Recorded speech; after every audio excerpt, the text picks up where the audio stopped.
Welcome to BG30 TV. Eat, sleep, game, repeat.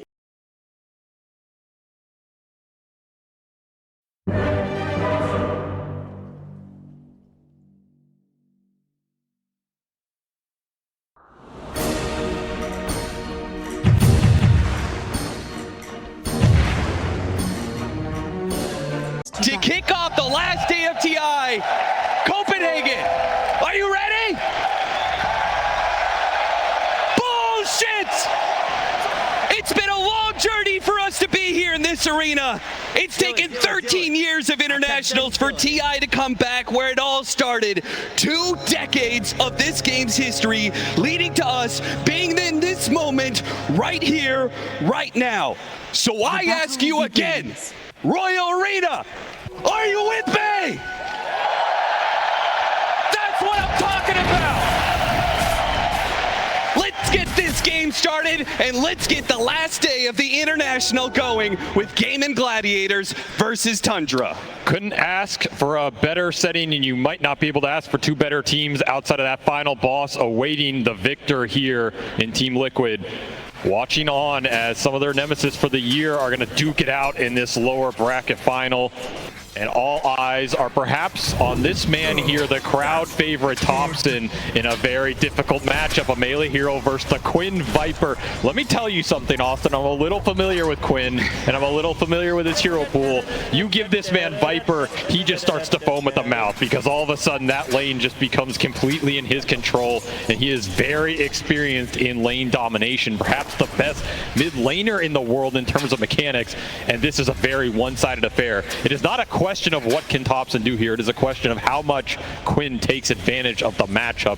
It's going to be a tough one. We saw what Malrine was trying to do yesterday with the Monkey versus the Viper. Just roam around the map, look for some moves, dodge this lane as much as possible. Could be a similar story here. The one upside is at least you can build some stacks for the Sand King and go into that jungle with a bit more efficiency. It is going to be a very tough match for Gaimin, particularly since they fell down here, right? This is a team that's used to kind of, once they figure out the meta, they own the tournament from there. And this has been a big misstep for them against the foe they're very familiar with in Liquid. So I think Tundra have the momentum going into this match. They're feeling very confident off of a strong win yesterday, and perhaps that fear and that momentum is exactly what Gaimin Gladiators are trying to address so early on, shutting down the mid lane, but it's the off lane that is in trouble, where Tundra find first blood on Tofu. Really nice setup here from the Enchantress. Pure will get the last hit, exactly what you want, but it is not often you get that first blood on a safe lane Dragon Knight. This is the way the matchup's supposed to go, right? And he's just going to have to look for recovery elsewhere. Nice little Centaur rotation. Okay. Maybe Denial Water him? That's exactly what happens. That is big. These are the little things you want to do to skew this matchup. And I was about to say, yeah, a lot of this lane is Sand King versus Viper. But what this game will come down to in terms of mid lane potential is the support rotations.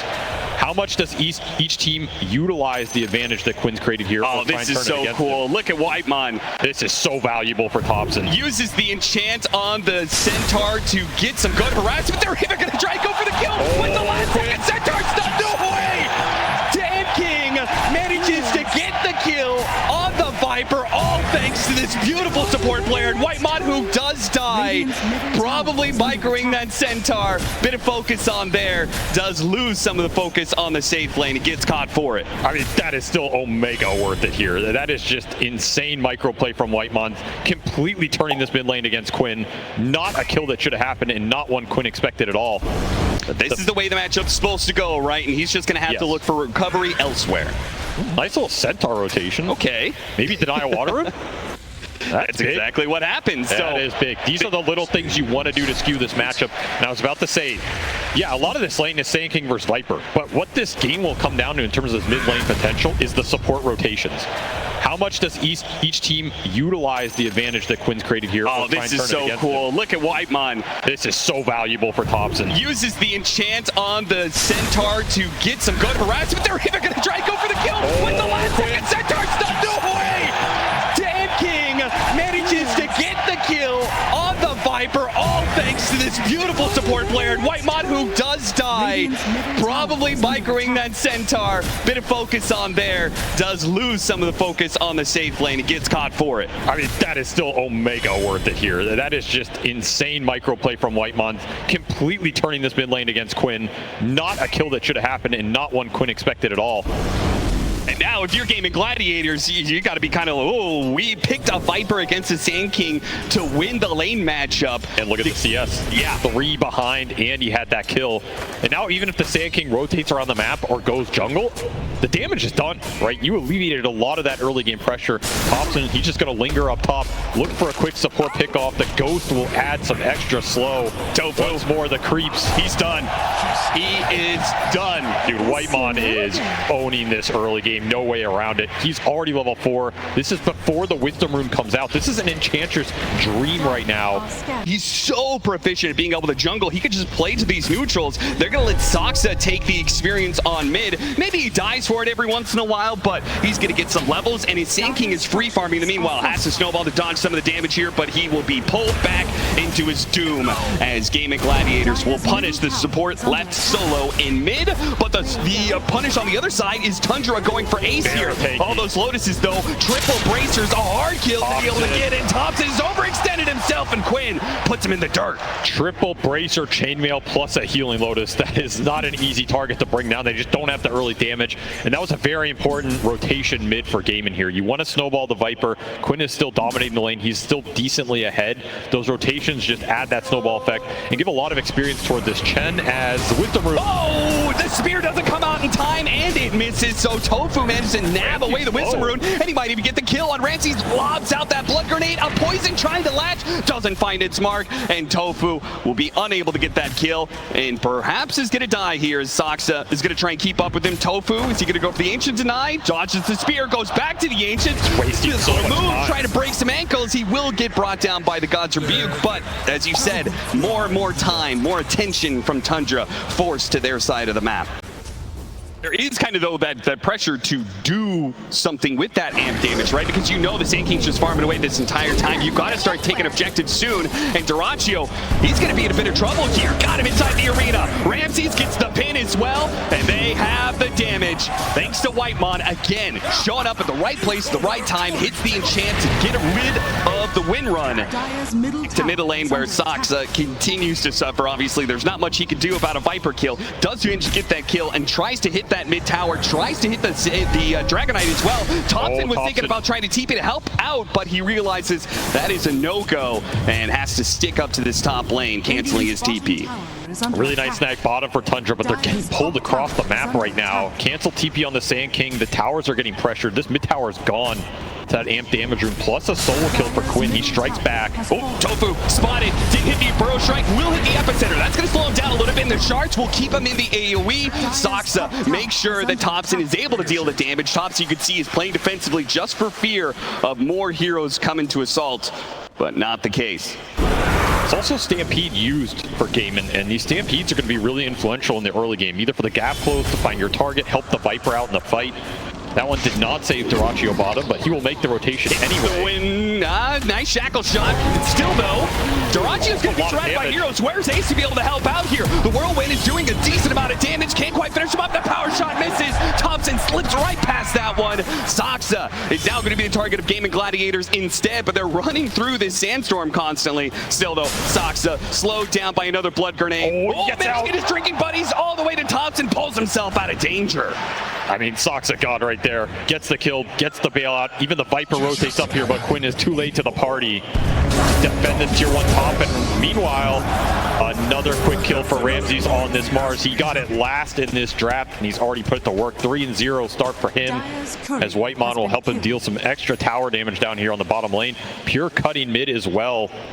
This mid lane's been annoying for Quinn.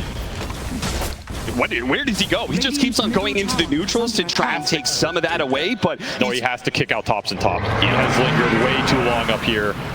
Snowball, oh, it's going to pull him straight to Quinn. This is a dangerous position. That's why Thompson's going to try and get out with the Bro Strike. And the Saksa Tuss follows him right away with the drinking buddies again.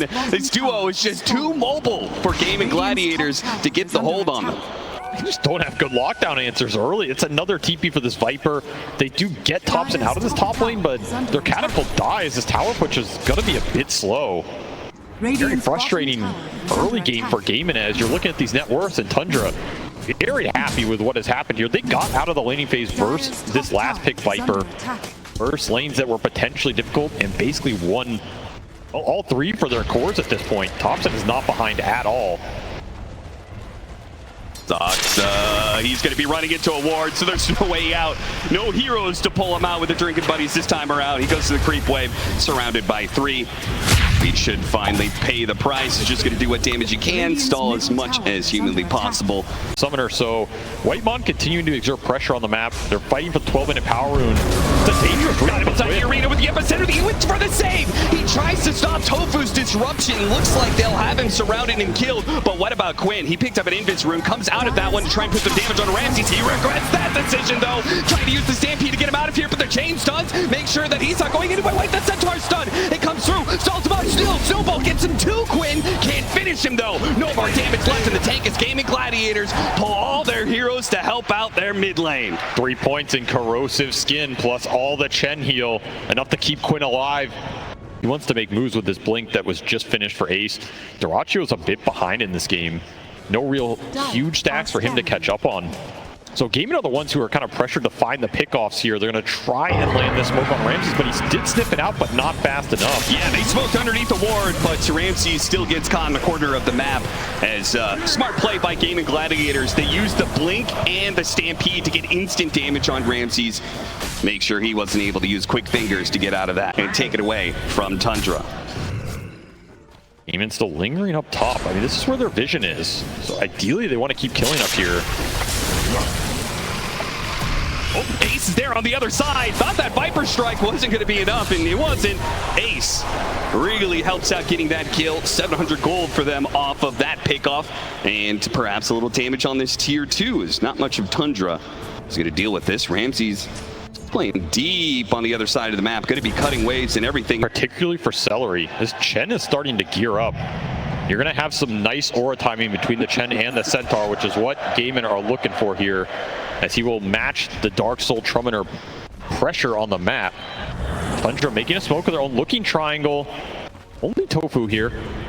See some stacks that are happening. They know where the support is going off of those neutrals, running that direction, and they'll get Tofu in the process. The arena make sure that there is no escape with the Dragon Form. They can maybe take some of these neutrals as well. Not a huge stack, just a double, but still worth to take away from Gaimin Gladiators. Not really finding purchase as Gaimin Gladiators and Tundra seem to be circling around each other, but it seems like this even game is favoring Tundra by a healthy amount at that. Yeah, they're just going to farm more of the map during these downtimes. Like, Gaimin need to group up and get an advantage. They're continuing to bleed some supports. Tundra just pushed the lanes in, making the better moves right now. They have an Arcane Rune on tops, and that Bloodstone is done, and they're just working towards BKBs. They already have Pures. He hasn't had to use it yet, and they're going to get a Mars BKB. They're going to get a Sand King BKB second item. Gaimin are grouping bottom. They want the Roshan around this time, but they are missing the Greaves from Celery. He's a bit short, and you're missing this pipe from Ace. It's kind of an awkward time to take that fight in terms of the items. If you can get a good BKB Wind Ranger in there with a Whirlwind, of course, that fight is potentially winnable. Potentially. But the Whirlwind is going to have to contend with the arena walls. So Ramses' initiation wants to find the backline. Ideally, Tundra ignore this Viper, find the supports. That is a great ward. They drop the Chen. Yep, they see the Chen. They see where he's headed to. They probably know where the other support is as well. They're going to wrap around, avoiding this high ground, making sure the smoke doesn't pop until he gets the arena on both the supports. A quick disruption maybe bails out the Chen for now, but Pyrrhic gets stunned up for a second. Now he starts going to work with the multiple supports grouped up. Still, though, the heals are keeping him alive for a little bit. They managed to get off most of their auras in time. Will it be enough, though? Tofu, he's going to be the next one down. Another support, though. Chen is going to come back into play with the buyback. Gaimin Gladiators push through this one with Pure already going down. Next up is Thompson. Thompson hits the stinger. A spear goes through, landing onto the Centaur. Thompson's getting bursted down. Too much damage from Gaimin Gladiators as Quinn. Snowball, wait, Saksa got him with the punch. This time around, he will hit his mark. mark, and Tundra will find that the best initiation they can get is still not enough to defeat Gaimin Gladiators right next to their outpost with buybacks ready to go. Ramsey's But maybe still they're going to here. go for a second part of this fight. Nope. They call it quits. They say that's good enough. But they're still happy with what they got there. They got the BKB on the Wind Ranger. That's something that'll allow you to push here. You just can't convert on those kills. Meanwhile, Thompson trying to make a solo play. Yeah, very interesting knowing that since the BKB's on cooldown, maybe he could get a solo kill. But either way, it's Tundra being aggressive into an Aegis, which is quite the call. Thompson, he's going to go for a BKB Bloodstone, see if he can stay alive against all five, but there is way too much. Thompson, you have overestimated yourself, and now maybe you pulled Pure into a position he doesn't quite want to be. The rest of his team is cutting in from behind. Ramsey's made the call, though, to cut the wave. See if that will stop this tier 2 from going down. And it just might. No, they kept the catapult alive, so the push will endure. They greased it. Keep it alive here. Still have this Aegis on the Viper. That means you want to go. You want to force the action. They're going to go high ground. They have a huge amount of rally boost from these summoners right now. Really helps the damage output. No, the Solar Crest! Wait, the Alpha Wolf, they got the Siege Wagon! The wave has been cut. A glyph is going to be reactivated here. That stops Gaimin Gladiators' push. They can no longer barrel down mid. Even with this kind of net worth lead, Tundra still have to pull out all the stops to stop the Gaimin Gladiators snowball that is time and time again kick teams out of tournaments. So do Tundra want to jump Quinn? Well, minute 30 on this Aegis. I mean, you can like lock him in a shards and man fight him with the DK, but it doesn't sound fun. No. They're just trying to stall this out. With Thompson on the front line, Gaimin will jump him. Thompson! No big, snowball save!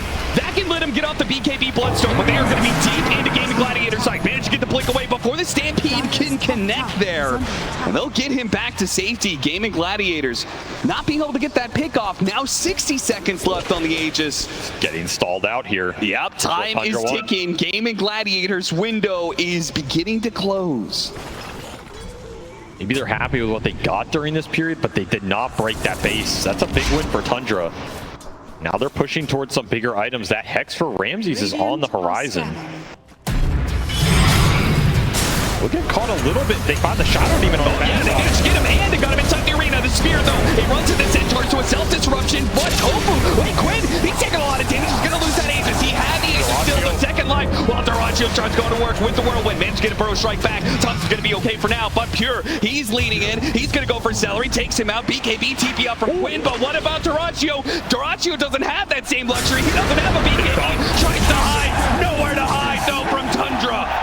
Pure man's up, and he is rewarded. Just stands his ground in the middle of everything. Gaimin did not have the damage. Very strong Dragon Knight who's about to finish MKB at your shop.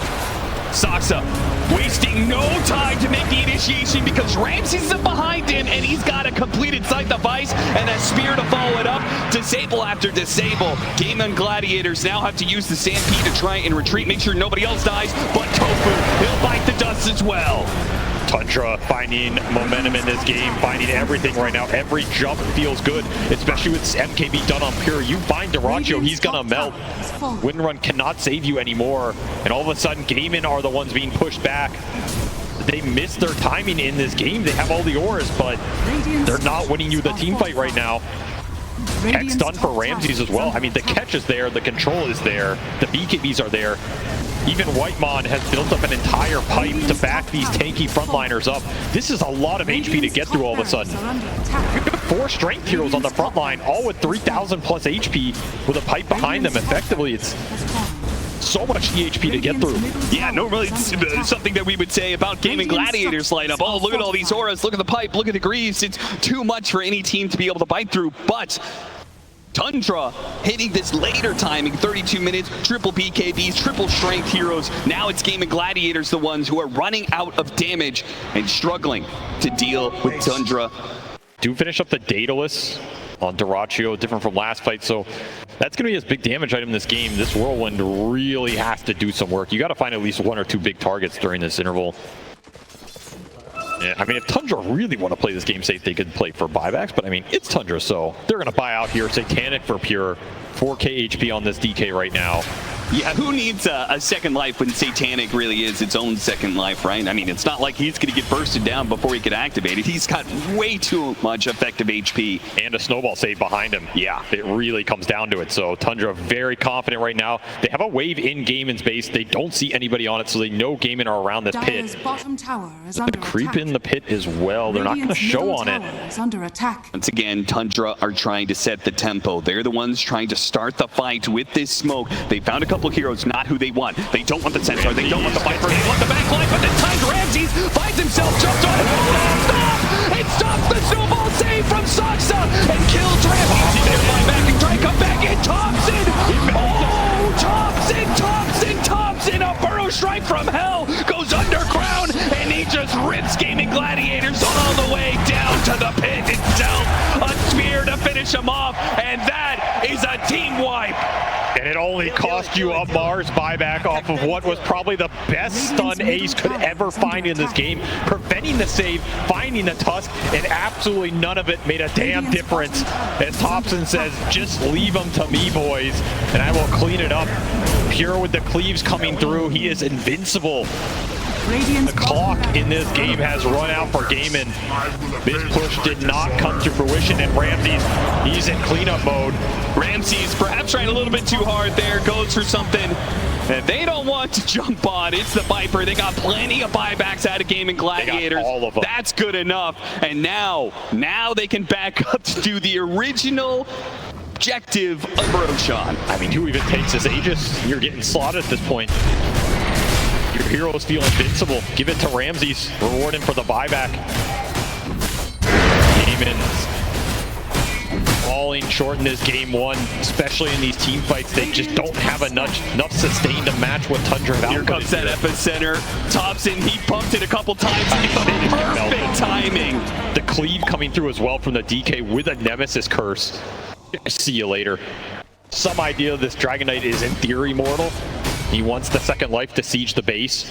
I mean, if you're Gaimin Gladiators, is it possible for you to leave the Dragon Knight for last, or does he just do too much damage? That may not be a question that they are ever able to get to themselves with Duraccio. Gone in a second. Does have buy. It's the one hero that had buyback for Gaimin right now. They're all setting up with this high ground ward. They're going to say this is the only opportunity we have. We've got to damn damage onto the Viper. Maybe, just maybe, we can pull out a miracle. But Pure's behind them. Thompson hits the burrow strike. A disruption save. That's going to help. They have the buyback. A TPM coming in. Quinn activates his BKB. Throws the damage back out. And then Thompson, wait, the snowball save again. Coming in from the supports of Tundra. They're bailing out these heroes. And Duraccio not going to make it out. The Death Reaper comes in with a sharp scythe and a wicked intent. Thompson, he'll join them along at death, but he's done what he needed to do. He has killed Gaimin Gladiators, killed their chance in this game one, taken out their buybacks, taken out their diebacks, and they are out of this game one. No contest. The crowd favorite puts on a show in this first game, from a very rough lane, getting bailed out from that Whitemon Enchantress to just dominating these team fights. Don't forget to like, comment, and subscribe. Thank you for watching.